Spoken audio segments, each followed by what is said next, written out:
Hey YouTube, welcome to All Ends full review for Mario vs. Donkey Kong, the brand new remake on the Nintendo Switch.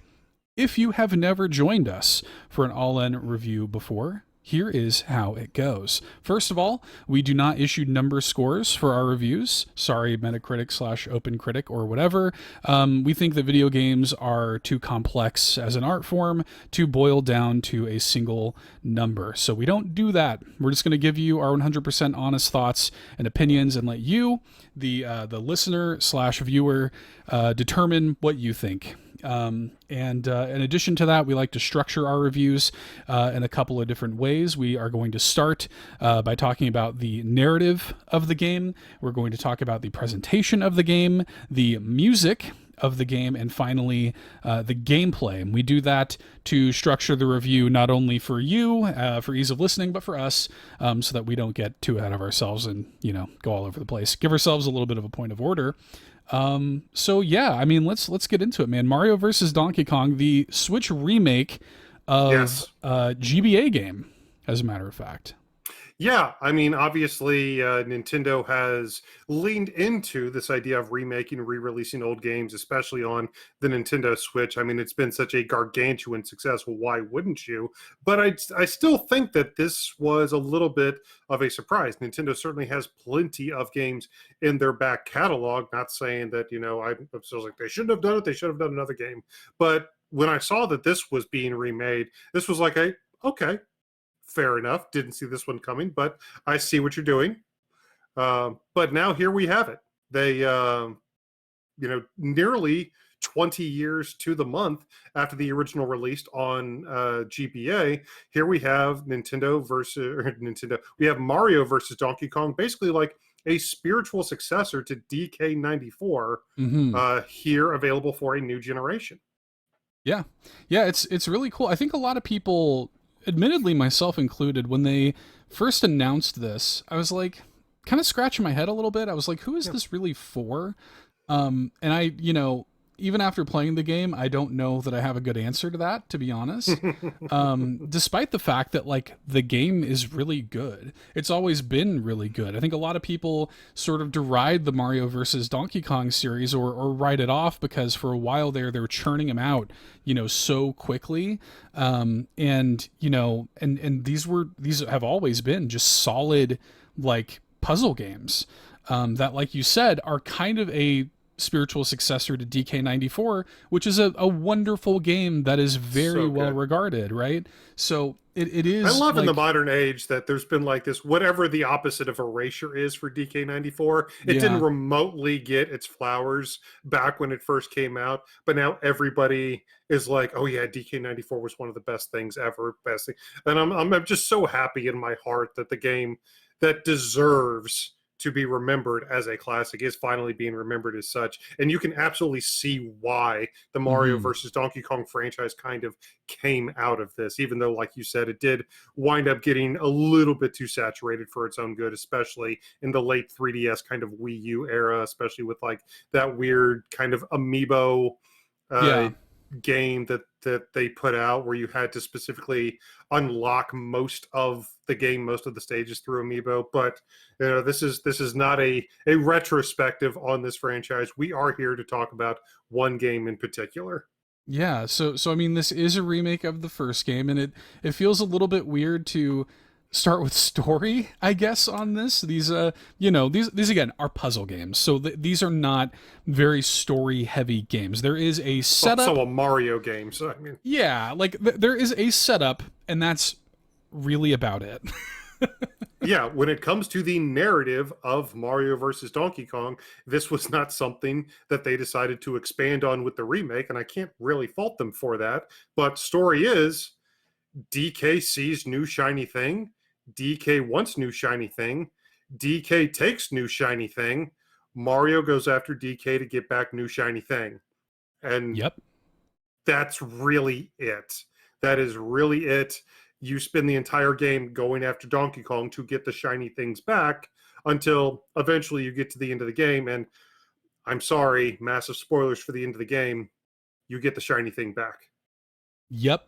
I mean, like that that is about the size of what's going on here. It's not you're not playing this game for story. This is a puzzle No. game. This is, like Telltale, this is not. no, like this is, like this game knows what it's about. It's not trying to Yeah. overcomplicate things. But like I will say, some of the things that we should hit on at a couple of different stages in this review as a remake, it has at least added a couple of things to the game, and part of it is, this is like a typical Mario game, like a world based Yeah. structure. You go through these different worlds and you solve a set of puzzles in those worlds. It ends in a boss fight against DK, rinse and repeat until you finish the game. And they did add 2 new worlds to the core game, and to be honest, they're probably my favorite of the set. Like they did, I do think that they fit in well, because I think it's like the carnival stage and the snow Yes. stage, right? Yes. Slippery Summit, which I think was frankly the worst part of the game, Really? personally. Yeah. But I'm looking forward to talking more about that when we get to the gameplay aspect of it. But yes, even though those extra added worlds don't really add any narrative No. uh, to it, there is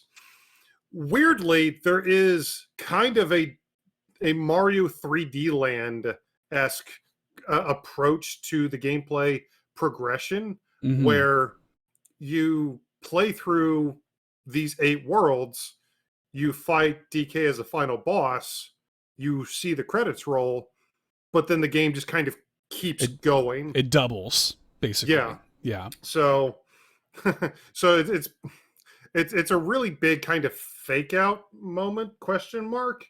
But the narrative of the game, such as it is psych, you got to go after DK some more. So that's the Yeah. plot twist of Mario versus Donkey Kong. Uh, Halfway through, I mean, I guess you could technically stop Because playing after there's you see the even like, credits, but yeah, there's multiple credit rolls even, yeah. right? So yeah. Yeah. But yeah, so that's really about as much, juice as we can squeeze out of the narrative Right. of Mario versus Donkey Kong. You guys know what you're here for. It was never the story. However, I will say, when it comes to presentation, I mean, this is admittedly one heck of a glow up. Obviously, the 20 years in between the original and this game, plus the fact that this is being released on console and not on. For the few of you that would argue this in the comments, yes, I know the Switch is also technically a handheld, but come on, semantics. We know what the Nintendo Switch is. This is not being released on the Game Boy Advance. It's being released on the Switch in 2024. It got one heck of a facelift. This is, after all, a first party Nintendo game, and presentationally speaking, that Nintendo polish is absolutely here in spades. For me, like that word that you just used, polish, is Mm-hmm. like the word that the single word I would use to describe this whole thing. This is a very, very polished game. And like there are gonna be people who don't dig the art style of this, Yeah, because like this is kind of the the like new this is soups. yeah, well, it's like it's not even just that. It's like the bog standard rule book of like, this is what Mario looks like. This is what Donkey Kong looks like. Like it Yeah. is, like if you look up those characters, if there were a dictionary and you looked them up, this is what you would see.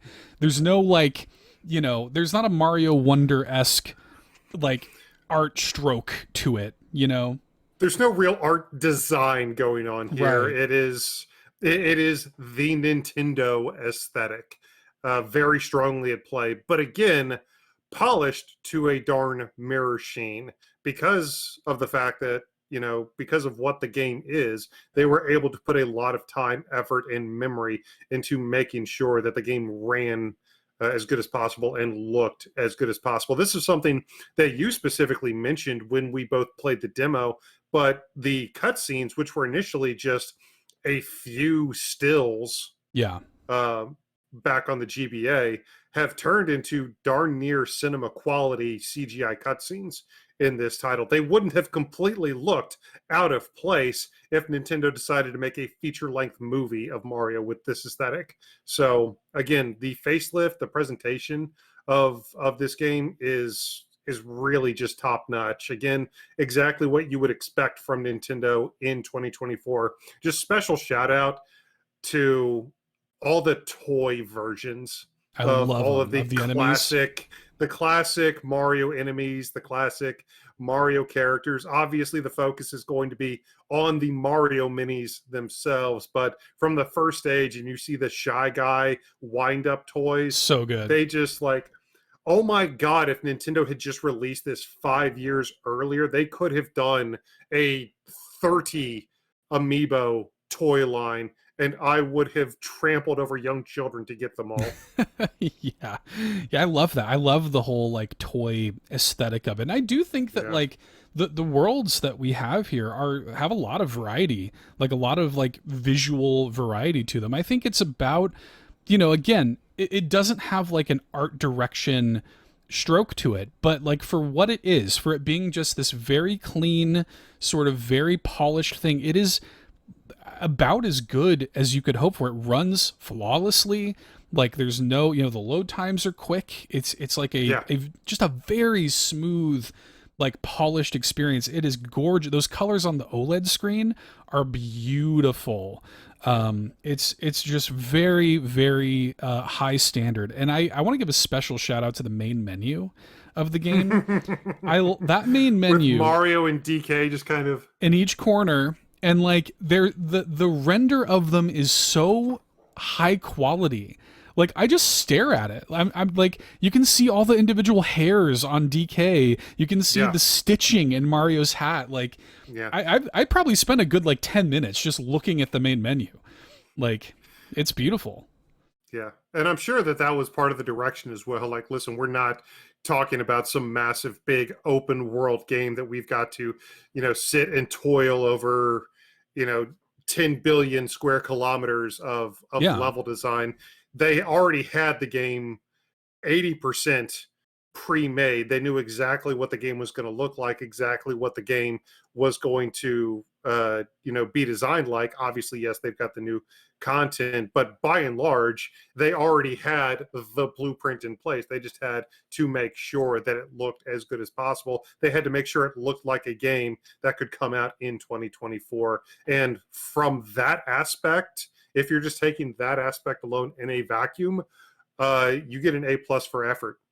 Yeah, total. I mean, and like especially you consider that And the execution, vast, not just effort, execution as right, well. absolutely. And I mean, when you consider that this is for the vast majority of the stages in the game single screen puzzles, Yeah. like it is just so clean and like just so tightly designed in that regard. So I give it full marks for what it is. I think that I've looked at like some other people talking about the game, and I think that people are latching on to wishing this game was something that it just isn't. And I like that. To me is a shame, because like for exactly what this is, the way they've handled the presentation of it and like making it a remake of an old game, like that to me, I'm like, they like, what more do you want? Like it's great. So yeah, full marks for me for presentation. I think it's great. Yeah. However, comma space, despite getting an A+ for the presentation, like, what is a higher rank that we could give the music? An S. It gets An a S, an whatever. S Yeah. plus for the music, because we got a little taste of this during the demo, but the music is just excellent. Just Hmm. like not even good, just like excellent throughout from start to finish. That's just absolutely on point. And despite the fact that I think you and I are going to disagree about a few things when it comes to the ice world, the Sure. music in the ice world is phenomenal. It's so good. And there's so many tunes and so many worlds where you can just hear like the sax come in and the violin come in, and it's just beautiful. It really is. It kind of reminds me of that weird TikTok that they use the GoldenEye pause music for. The guy Mm. comes in and he's like, "Hey, we have a licensed video game that we're just looking for some pause music for, and not really trying to get too crazy here. And the guy just starts playing Grant Kirkhope's iconic tune from that game. And then they, both of the characters who are portrayed by the same guy just start like losing their minds and dancing. Yeah. And that's basically what I did the entire time. It's like, hey, we're just looking for some remake music for some single screen puzzles, a remake of a Game Boy Advance from 2024. We're not trying to get too crazy here. And then it's like you got Endless Whisper playing in the background, like do do do do do, and I'm just back here losing my mind. My brain's exploding. Like, what is going on? It's insane. It is the front runner for best soundtrack of the year. It is the game to beat for me for best soundtrack of the year. I wanted to make sure I got his name right. The composer, Lawrence Schwedler, is the composer. And this is a scenario kind of like with Yoko Shimomura and Mario RPG's remake last year, where the original composer of the game has returned to sort of like redo their own work. And I always love it when that happens, but this is such, like, this is the best example of that, like, in the history of video games, as far as I'm concerned. Like, I like Mario RPG's soundtrack, the redone music from Yoko Shimomura was incredible, but the way this dude has reframed his own work, because it's such a jump going from the GBA to the Nintendo Switch, like what is possible on the Switch. It's such a massive leap, and he has taken his original compositions and turned them into this, jazzy, whimsical, like I always compare it to, like, I feel like I'm, like walking down a Brooklyn street in the middle of like summer on a Saturday morning. It's just like almost like Sesame Street coded a little bit.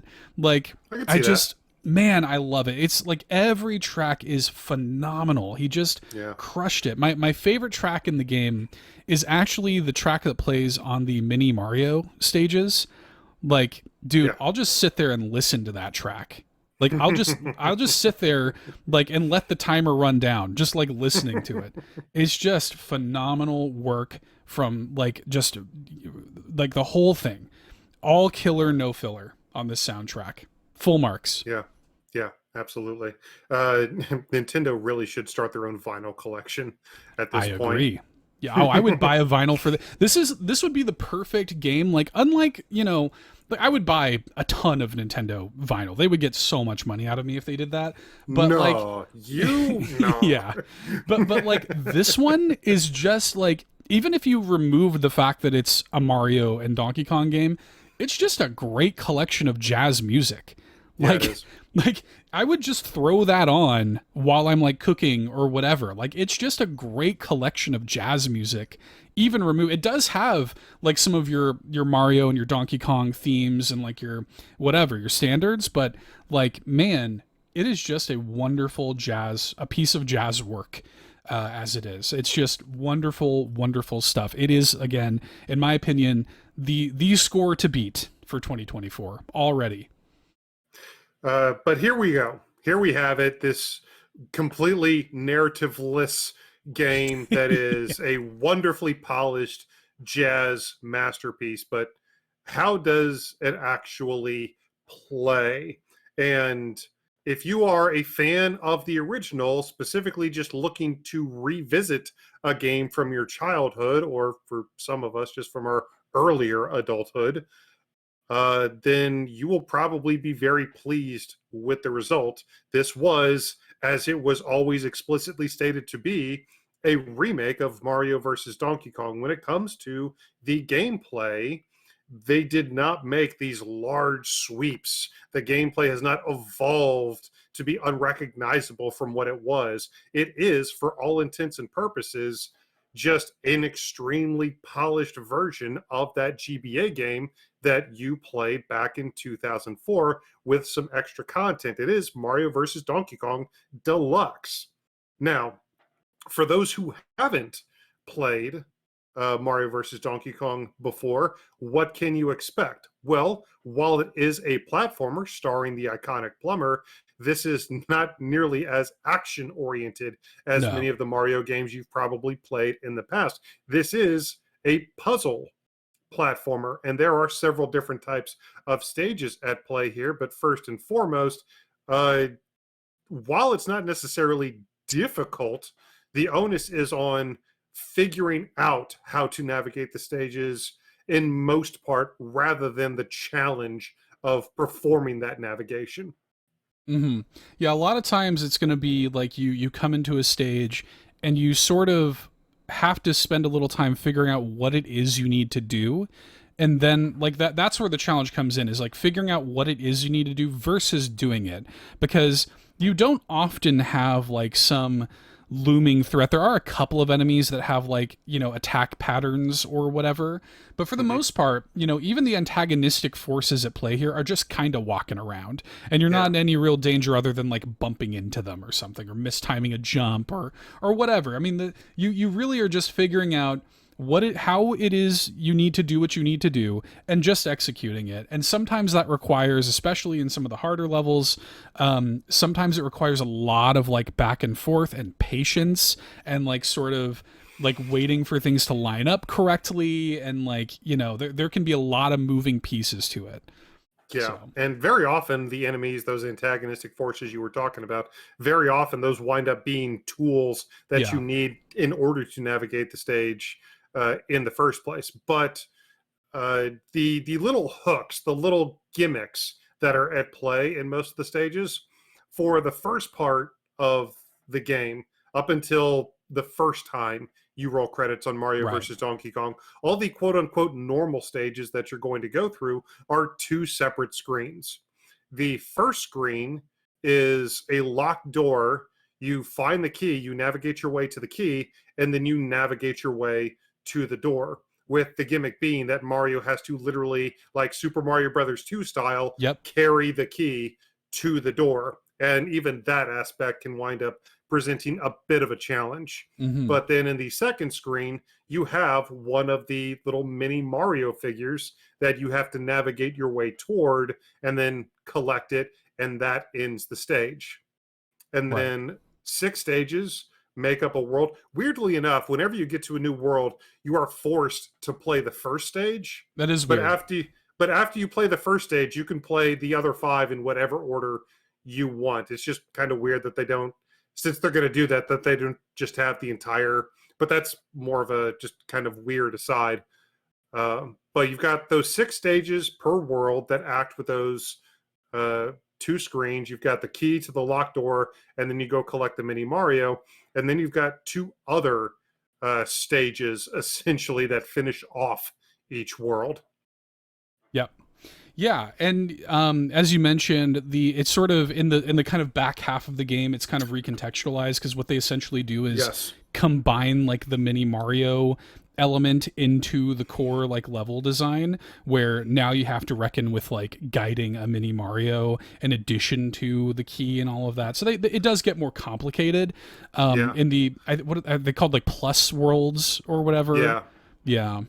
And So specifically when it comes to the mini Marios, those two extra stages that I was talking about, once you finish the six stages in any given world, you are sent to, because at that point you've collected these six mini Marios that were lost in that world, and at that point you have to guide them to this trunk to then be collected by the toads. right.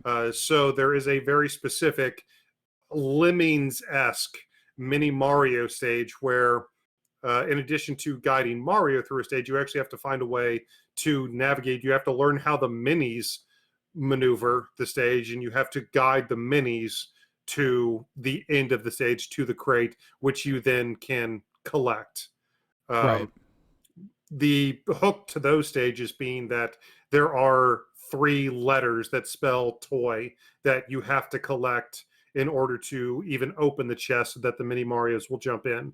And then once you have collected and stored all of the mini Marios, you then go to that world's DK boss, Right. and then rinse and repeat 8 times, roll credits. And then, you know, after you roll credits the first time, like you said, they recontextualize the game where in the first half of the game, you had these two screens one with the key and the second one where you just try to navigate your way to the mini Mario. In the back half of the game, they're just single screen Right. stages, but they are more challenging because the mini Mario is the character that has the key.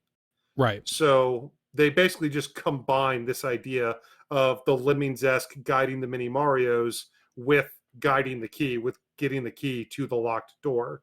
So you activate the mini Mario in those stages in the back half, and then you find a way to guide that mini Mario to the locked door, which he then unlocks it because Mario apparently is not strong enough to lift a mini Mario and a key at the same time. Yeah, yeah. The way the mini Mario's work is like they kind of follow Mario as you're Like guiding. a They'll lost puppy, yeah. yeah, they'll kind of like follow your pathway, but often you're having to sort of like, walk on a platform above so that they can navigate a smaller gap below or something like that, and you have to kind of like manage and make sure that they have platforms to walk on at all, so that's where a lot of the challenge comes in, is just kind of like making sure they can get to where they need to go. And I do like that. I do like that they kind of recontextualize their levels and their gameplay in that way in the second half of the game. There's also a lot of unlockable like modes that happen after you roll credits the first time. There's like a time attack mode. There are a couple of expert worlds that Yeah. unlock. I think there's two. Yeah, there's two for a total of there were 12 expert stages in the original, but just like they've added two worlds to make it a total of 8 in this Right. game, they've added two, for every world of 6 stages, they've added 2 extra expert stages for a total of now 16 Right. expert stages. Yep. So and that stuff is really, so I mean there really is, I mean, despite the fact that the first like credits roll, I think I reached that inside of like 4 hours. Yeah. It's not like a super long experience. I mean, the fact that they do effectively double, the amount of content in the game, and even if you want to dig even further, you can go a little bit further. Like there's a decent amount of content in here for what it is. Now it's going to be up to you if you like, like what this game is kind of putting down. But if you do, there is a lot here for what it's worth. Yeah. Now, this game, I've already compared it to Super Mario 3D Land in terms of its kind of structure. When it comes to the content, this game also heavily benefits from that extra, like doubling the size of the Right. title. Because after you roll credits, you get that time attack mode. You unlock the other half of the game in addition to the expert stages. You roll credits, and the game more than doubles in terms of its content offering. Had that not happened, this would have been an incredibly difficult game to recommend, especially at the $50 purchase price that the game currently sits at, which Right. it's also a first-party Nintendo game. That ain't going down anytime soon. Just like Mario 3D Land, which similarly kind of doubles in size the first time you roll credits and goes from a kind of a meh experience to a, oh, well, this is much bigger and much more interesting than I thought it was. Good. The game Mario vs. Donkey Kong also very heavily benefits from that as well. But again, like you said, it's going to be up to you whether or not you're picking up what this game is putting down. And I will say, as much as I've praised the game for its presentation and for especially its music, it is ultimately a 20-year-old handheld puzzle game. And by the standards of a lot of the puzzle titles that are coming out on the Nintendo Switch, like some of the puzzle games that you and I have played in the past year are these incredibly thought-provoking, ridiculously creative passion projects put out by insanely talented developers. I look at games like Cocoon and Patrick's Parabox, and I hate to say it, but through that filter, playing a game like Mario versus Donkey Kong, it did kind of seem boring by comparison Pedestrian. pretty Yeah. pedestrian by the comparison of a lot of the other puzzle games that we're playing on the Nintendo Switch at this point. Now, if you're just looking to revisit a game from your youth, this is exactly what I think you would want from the title. But if you're looking for a puzzle game that would stand toe to toe with the best puzzle games on the Nintendo Switch in 2024, that's not going to be this. Yeah. Yeah, I agree. It's so weird. I'm of two minds of this because I agree, totally agree with what you're saying. I do think it's even the harder levels of the game, I think are fairly, like, to be Yeah. honest, like the difficulty is more just, it's annoying now. Like, more so than, Annoying really is kind of the best word, because I did find myself getting really irritated yeah, in a few plays, like actually properly irritated, because there were times when those mini Marios would just like, why did you do that? Why did you jump there? Why did you go? What? And specifically, there's one enemy, these this pile of bricks sure. that Yeah, is weirdly like an immediate difficulty spike on whatever level that they appear in. They are so much more difficult, so exponentially more difficult to navigate than any other enemy in the game. It's like they came from a different game, especially on the back half where you're trying to navigate Mario and a mini in between those quickly disappearing gaps. Man, annoying really was the best word for it. And I hate to say that, but yeah, ultimately, there were a lot of times when I was getting like properly irritated and like eye twitching playing this game. And I'll admit, even though I didn't find most of the game difficult per se, I had one of my most legendarily bad like play sessions with this game. I told you, Seth, man, if I had been streaming this during that day, people would have told me to quit Twitch or something. It was bad. That's actually how I beat the final boss, was like choking a dozen times in a row. But ultimately, looking back on it, I still don't think it's super difficult, even when you get into the expert stages. The expert right. stages themselves, while just being there's no mini Marios whatsoever, it's just find the key, get to the door. They're a little bit more interesting, and I do like the added action elements that some of the expert stages add in. Despite being a puzzle game, some of the stages are still more action oriented to kind of break up the pace a little bit and give a little bit of variety to the title. Um, and admittedly, I do think I should stop and talk. The different worlds admittedly do offer a lot of different gimmicks. There is I agree. a lot of varied obstacles and a lot of varied enemies that you will deal with. Even though I was getting irritated and annoyed, I certainly can't say that the game wasn't constantly throwing new stuff at me, because it absolutely does. Yeah, I mean, I mentioned earlier, I quite enjoy. I know we disagree on the ice world, but I kind of like, like I felt like they fit right in with the rest of everything else that was happening. Like is it called like Merry Mountain or something like that? The carnival sort of It world. was a mythic carnival, something like that. Yeah, Yeah, it's something like that. But they have this kind of like flower wind like mechanic yeah, that is yeah. worked into it, and I thought That that was was yeah, that was pretty cool. I dug yeah, that. it was cool. Yeah, I don't But know. I've got a little bit of a cross to bear, and it, the slippery summit, the slippery terrain Yeah, was new. yeah, It was not an old world. If it had just been like part of the original game, I'd have been like, this is a remake. Fair enough. That's what was in the game original. But no, they added in 2024 slippery terrain, not to an action platformer, but to a puzzle platformer. And I'm sorry, but I do feel the need to ask, it's 2024. Can we please stop pretending that slippery terrain makes games more interesting or fun? I didn't mind it. I mean, like it's not one of my favorite worlds, but The um, boss in that world actually started to make me mad. I don't know. I didn't really have a huge issue with it personally, but for me, what I kind of liked about it is Mm-hmm. because the core gameplay of this is so simple. I mean, like the cool thing about um, DK94 and these games is Mario actually has a fairly robust sort of move set.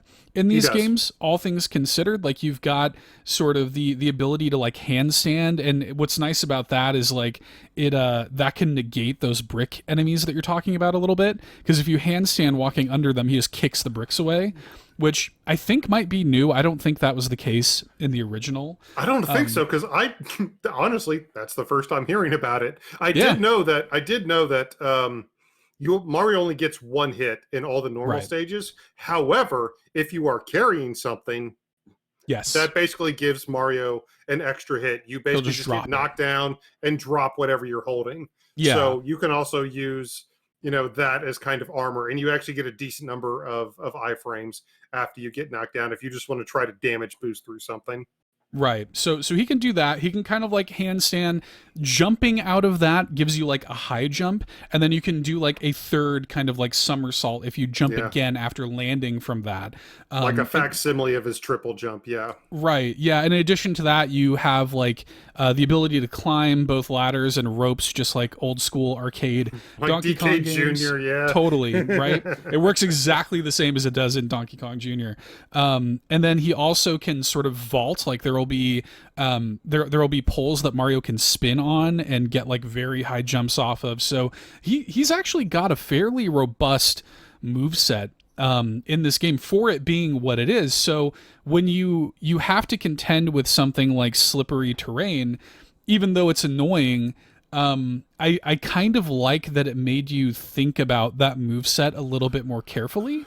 Well, Mario actually gets a specific jump on that slippery terrain. Yeah, He actually gets this weird, like icy ice dancer pirouette that immediately also thrusts him forward. You can't do right. anything about that, but so he does have that move set. He's also got a backflip in addition to everything that we've mentioned. If you're running forward and immediately hit back and jump, he does a pretty high jump. And those extra high jumps are something you will have to remember because the game Yes. doesn't really start to make use of them until fairly deep in the title. However, there are a few times where you will specifically need to jump 2 or even 3 blocks up. And it did take me a couple minutes to realize, like, oh, I can actually make that jump. I just have to do something other than my regular jump. Right. So remember that that's a thing. But yeah, I've got to say, for the extra content, it does. To be fair, as much as I really think it was not the best idea to include a specifically ice themed world in this game, it does feel like it came right out of Mario versus Donkey Kong. Um, just it's 2024 Nintendo. Let's move on. Yeah, everything does feel right at home. Like they did like it feels like it does feel true to the spirit of what this is. Yeah. Yeah. Go ahead. Sorry. I will say a big miss for me when it comes to the gameplay are these presents that Oh, are okay. in each stage. Because in addition to everything that we've talked about, there's this collection aspect where there are 3 different colored presents, I believe a red, blue, and yellow Yellow. Yeah. present that you can collect in every stage. And like the onus behind something like this is that these presents should be situated within the level so as to provide extra challenge. They should be Hmm. situated in a way to provide essentially an extra little mini puzzle within the level that you can then solve and be rewarded for solving. However, this game has a time limit still. Right. You only have so much time to navigate each stage. And I think that kind of kneecapped the level design in a couple aspects. I still don't really have a problem with the base level design. I think it's got a decent pace to it. But I think removing the timer would have allowed the designers to really open up and really think about the extra optional challenges that they could have added in these stages with the presents. Because as of right now, the vast majority of these so-called collectibles, even deep into the game, lie directly in your path that you're already going to be traveling. They don't Right. make the stage even remotely more interesting. I would say there's 3 presents per stage. I would say maybe two per world, actually made the stage they were in more interesting because of Mhm. what you had to do to get them. Overall, I just think they're an extra block to check, and from a level design standpoint, a huge missed opportunity. I was really excited to collect these because in these collectathon platformers, even though this is more of a puzzle platformer, but in these collectathon things, you and I were talking about DK Tropical Freeze last week, and I loved all the extra challenges that the Kong letters and the puzzle pieces often presented, that really tested your skills in a lot of ways. And like that's just not here. Most of these collectibles are just kind of on your way as you're progressing through the game normally and just don't really add anything to the experience, unfortunately. Yeah, yeah, I agree with that. It's also they don't really unlock anything That's other true. Yeah, than they don't do anything. yeah, I mean other than the fact that you do have to collect them in order to like That's perfect the yeah, stage. that's fair. And you do need to perfect the stages in order to Yes, unlock. You do have to perfect the stages in order to unlock the expert expert stages. levels. Yeah, That is one, like for every, I think, eight perfect, for every 8 stars, because you get a gold star every time you right. perfect a level, and for every 8 gold stars, you unlock a new expert stage. So they do wind up unlocking something, but still, I really wish they'd have made the game more interesting, despite the fact there's 130 plus stages in this title. Like I think there was a huge missed opportunity with the presence to add, just a ton more uh like meat to the bone here. And again, I think it stems from the fact that the timer was too tight. There wasn't really enough time to make the levels more interesting. But I don't know. Maybe that's a lesson learned for next time. Yeah, I mean, and yeah, I would agree with that. We should also say that the game does have a like casual difficulty mode, That's fair. which does remove the timer. And it also removes the sort of like danger element. If you fall into a pit or if you take damage from an enemy, Mario just bubbles and it's all good. It's Yeah. all fine. There also is two-player co-op where the second player can play as Toad. I did not get the opportunity to try that out. I don't know if you did. No, I didn't. Yeah, so I didn't get the chance to play that, unfortunately. But so I don't really know how that like changes up the flow of the game when you have another player in the mix.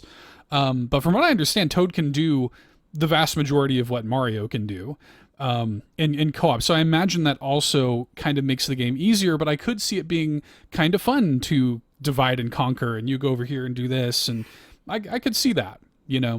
but Yeah, because most of the stages, like we've already said, are just a single screen. A lot of them can just fit on your TV. Now, there is some slight scrolling, and there are a handful of stages that, have a little bit more than just slight scrolling. But for the most part, these stages are incredibly self contained, which does, I mean, kind of help with the pace. The timer's there, but I mean, you are already going to finish these stages fairly quickly anyway. But um, I do, at kind of the end of the day, still feel conflicted about recommending this game at $50.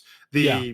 The doubling of the content does certainly help the argument quite a bit, but again, when games like Patrick's Parabox and Cocoon are coming out at $15-20, Right. as polished a package as this is, unless you are incredibly nostalgic for Mario versus Donkey Kong from the Game Boy Advance, this is this is if you are, you know exactly what you're getting into, and if that's what you're after, more power to you. But for like a casual puzzle fan, or maybe even just a casual passing Mario fan, I don't know if I would wholeheartedly recommend this. Yeah, I'm kind of with you, and like my conflicting feeling from this game Hmm. mostly comes from like for what this is. Like this is a remake of an old game, Yeah, it and is like exactly what it is, and that's yeah, for what it's going for. It does it incredibly well, right. That's the but it thing. So is like but it is ultimately a 20-year-old handheld game. right. So like that's where I kind of come down on it. Where like yeah, if you're a fan of this game and you want to re-experience just an extraordinarily polished, like version of that with a bunch of new content that you can really kind of enjoy. Like, I still think $50 is really steep for this game, for it being what it is. But like, if that is what you want out of it, then I think that this is about as good a job as they could have done. Like, as a actual like remake, re-release, remaster, I think Yeah. full marks. I think they crushed it. Yeah, But absolutely. I also agree with you that in 2024, it is kind of a pedestrian puzzle game, and I wouldn't recommend it for somebody who's never played this game before and who kind of can't take it for what it is. And if you're looking at this as just, hey, this is a new puzzle experience on your Nintendo Switch in 2024, yeah, there are a million better puzzle games that you can play than this. If somebody came up to me and said, "Hey, I want some really great puzzle games. They can be puzzle platformers, puzzle action games, but I want some puzzle platformers, puzzle action games on the Nintendo Switch in 2024. What would you recommend?" This would be fairly far down my list at this Right. point, I think. Yeah. No, I If would that's agree. the filter you're looking through.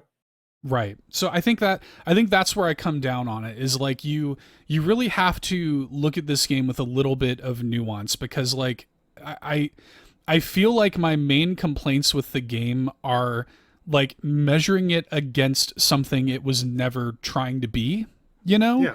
And I feel like that's a little unfair, and I feel like I'm seeing a lot of people sort of write the game off for that. But like for what it is, like it as a remake of a 20-year-old game, it is exactly doing what it set out to do. Yeah. With the It's a plot. lot like RZ in that regard, because they had a goal, they understood the assignment, and while the end result of the assignment may not have been the greatest thing since sliced bread, like they nailed the assignment, to be fair. Yeah, so I mean, I think if you I think that I would only recommend this wholeheartedly to somebody who is like a massive fan of the original and Yeah. is like really itching to replay just the most polished version of this game they love as possible. This You know, game made me want to play DK94 on my 3DS so me much. too. Yeah. I mean, like, but imagine that, right? Like, you and I are bigger fans of DK94 than we are of this game. Yeah, If yeah, yeah, if yeah. they did this to DK94, Same we'd thing.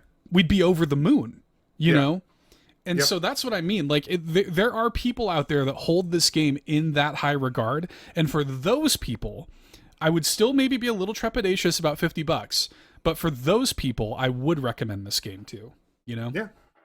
But those are our full thoughts on Mario versus Donkey Kong 2024, guys. We'd love to hear what you all think. Please let us know if you've played this game in multiplayer. We'd love to hear what type of experience that is. So let us know. Reach out to us on Facebook, on Twitter at All In Podcast. Make sure to like, subscribe. Follow us in our Discord. We would love to have you join our Discord. But again, hit the like button and the bell button and the subscription button and the notification button and any other buttons you happen to find. Not the red button. Don't hit the red button. But all the other buttons, go ahead and click those before you guys leave. We always put up a ton of content right here on YouTube. Just in the past week, we've put up a ton of stuff. A ton of first looks at brand new games that have come out. There's always something new and interesting happening here at All In Media. And in addition to all of that content, Seth, I don't know how we do it at this point, but we somehow find a way to create exclusive content for our patrons. That's right. We do have a Patreon, patreon.com/allinpodcast. If you've liked this here on YouTube, this is a snippet from our weekly Nintendo podcast that we produce every week. Links to that are in the video description. And yeah, supporting the show on Patreon is a great way to help see more of it. And there's exclusive podcasts that go up there every single week, exclusive video content that goes up there every week. So there is a lot to look forward to over there. Join the ranks of the people who support us on Patreon. There's also merch at bit.ly/all merch. Links to that are down below as well. And yeah, leave us those comments here on YouTube. Like and subscribe. That really helps the channel out quite a bit. So that has been the Mario vs. Donkey Kong review for myself, for Eric. We'll catch y'all next time. Bye-bye.